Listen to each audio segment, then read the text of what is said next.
that this verse is referring to, and we're also called Gentiles. Now, let me say this. So we read this in the form of a prophecy. Now, the person can see that what's taking place now is this prophecy being fulfilled. If they think this is meant for Esau, if they think the so-called white man and the so-called Chinese and the Japanese and the so-called Africans and the Arab and all the different nations, the people of the islands, the Samoans, the Tongans, the New Zealanders, the Aborigines, if they think that all the people are Israelites, then let them think what they're going to think.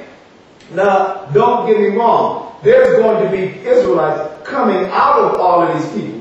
And they're going to look like those people, but they're going to be Israelites. And that's all we're teaching, is that when you read the scriptures about the Gentiles can be saved, when you read the scriptures about the Greeks that can be saved, you're reading about Israelites who are scattered among all the nations who the Most High decided, okay, I'm going to bring them back. And if he's going to bring us back to him, then where must he go, or where must he send the people who he's using, but to the places where he scatters? It's like common sense. Sometimes we wonder, what do people be thinking about? Okay, read it from the top of 12 and finish 12, and I'm not going to interrupt you until you finish that verse. Go ahead. And he shall set up an ensign for the nations, and shall assemble the outcasts of Israel, and gather together the dispersed of Judah from the four corners of the earth. Read that again now. And gather together the dispersed of Judah from the four corners of the earth. Do you know why he said the dispersed specifically of Judah from the four corners of the earth? Because during the time of Christ, the only kingdom that was there was the kingdom of Judah. You had the southern kingdom, Judah, Benjamin, and Levi. Now, the other tribes, they had already dispersed to the rest of the known world and primarily came over to the Americas. Those would quote the Indians that the Spaniards and the French and the Dutch and the English and the Portuguese conquered, colonized the land, and then imported slaves. So when it says the dispersed of Judah from the four corners of the world, that specifically took place during the transatlantic slave trade, where Jews that had fled down into Africa had been in the continent of Africa for approximately 1,500 years, and then from the time of 65 BC, from the time when the Romans began to occupy Jerusalem, and even during the time of Greece, we already fled down into Africa. We set up colonies in northern Africa, the place of Cyrene, today is called Libya. During the time of the Punic Wars, it was referred to as Carthage, and we were waging war against the Roman Empire then under a man named Hannibal and his brother Hannibal. Those were Israelites, man, that set up Carthage. That's why when you read Acts chapter 2, it referred to them as Cyrenes. And when you look at the geographical location of Cyrene and Carthage, it's the same place, close to the Rock of Gibraltar. Okay, now, we're going to go, let me say this. We could go on and on and on with more scriptures about proving that the Gentiles to whom Christ had extended himself is talking about Israelites. But now it is time that we go and get some verses that help to illustrate that the Gentiles, the quote, the true nation, the authentic foreigners, in other words, the other nations, the true Japanese, excuse me, the true Japanese, the true Chinese, the people who are African, the people who are of the seed of Ishmael, or in other words, the Arabs.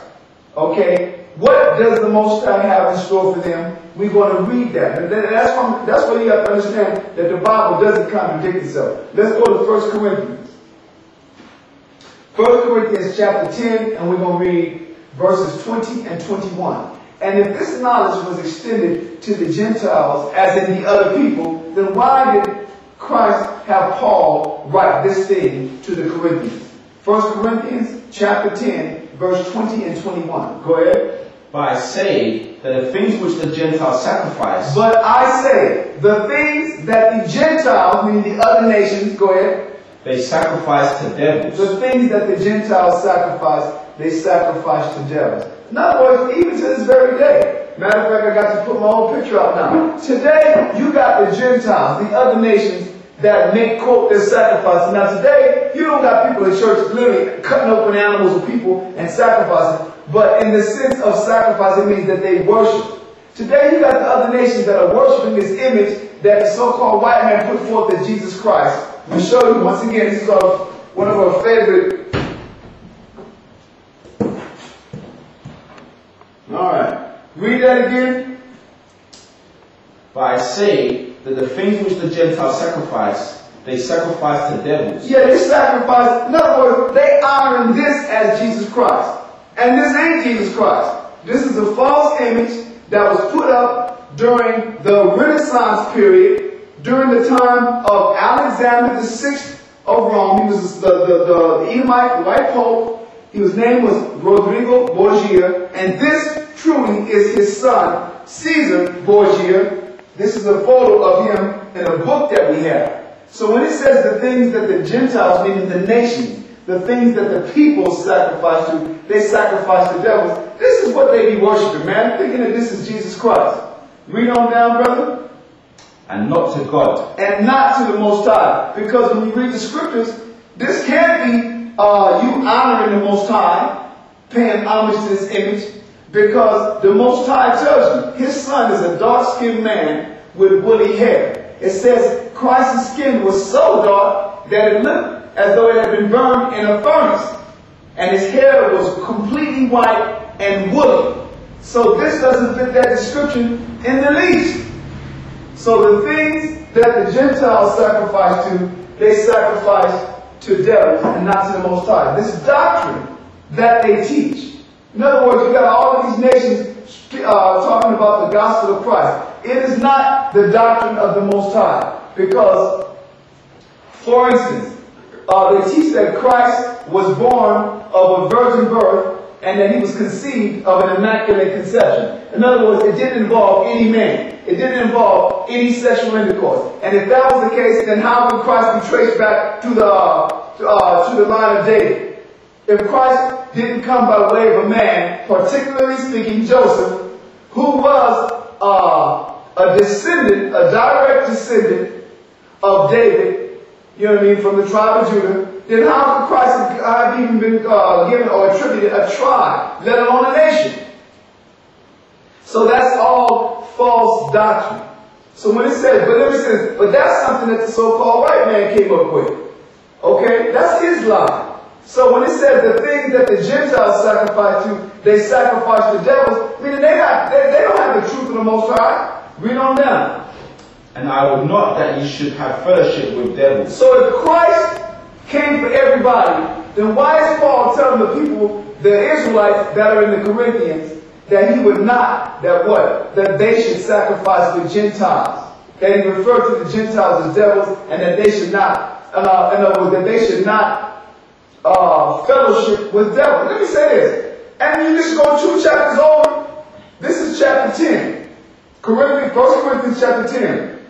Well, when you read 1 Corinthians chapter 12, that's the chapter that tells you that this knowledge goes to the Jew and the Gentile. And it's to show you there are 2 classes of Gentiles. Matter of fact, we're going to get that. Read verse 20 and 21, and then we'll go to the next one. I think it's 1 Corinthians chapter 12, verse 13. Something like that. But anyway, go ahead. Verse 20. But I say that the things which the Gentiles sacrifice, they sacrifice to devils, and not to God. And I would not that ye should have fellowship with devils. You cannot drink the cup of the Lord and the cup of devils. You cannot be partakers of the Lord's table and of the table of devils. Check that out. That means he's saying you can't be teaching or fellowshipping with the people of the other nations and be partakers of the Most High. Now, if in other words, if Christ came for the Gentiles, why did he write that? But then people get confused because when you go to 1 Corinthians chapter 12 and read verse 13. For by one Spirit are we all baptized. But start off at verse 12. Okay. 1 Corinthians chapter 12, verses 12 and verse 13. Go ahead. For as the body is one and have many members, and all the members of that one body, being many, are one body, so also is Christ. Now the body is talking about literally all the members of Israel. but we're scattered all over the world.